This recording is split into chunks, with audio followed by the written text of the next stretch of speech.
নমস্কার। আমার আজকের প্রতিবেদন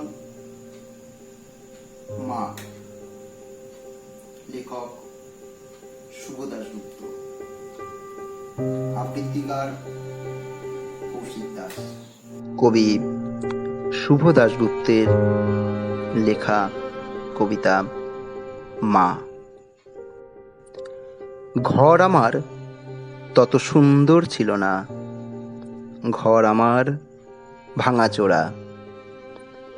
বাড়ি আমার তত বড়সড় ছিল না, বাড়ি আমার ছোটখাটো।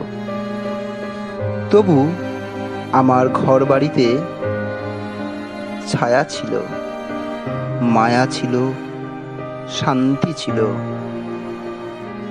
ঝগড়া ছিল। কুয়োর জলে তেজপাতা গাছের পাতারা টুপ টাপ ঝরে পড়ত। উঠোনে দাঁড়াতো দুপুরের রোদ্দুরে।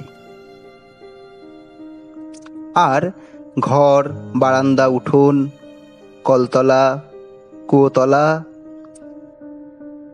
বাগান সব কিছু জুড়ে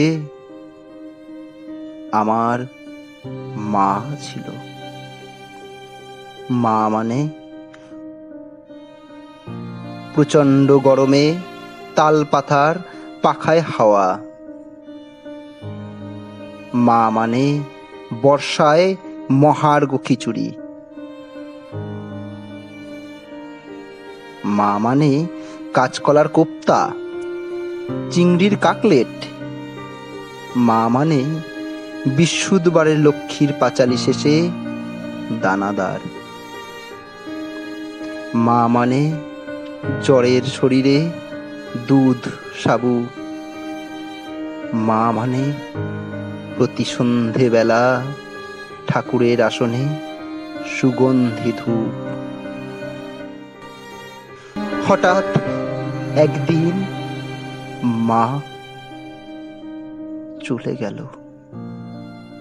তেমন প্রস্তুত ছিল না কেউই, আমিও না। তবু হঠাৎ একদিন উঠোনের রোদ্দুর, কাঁচকলার কোপ্তা, পাঁচালি শেষের দানাদার, দুধ সাবু, ধূপ, সবাই মাকে হাত নেড়ে বলল, আচ্ছা এবার এসো,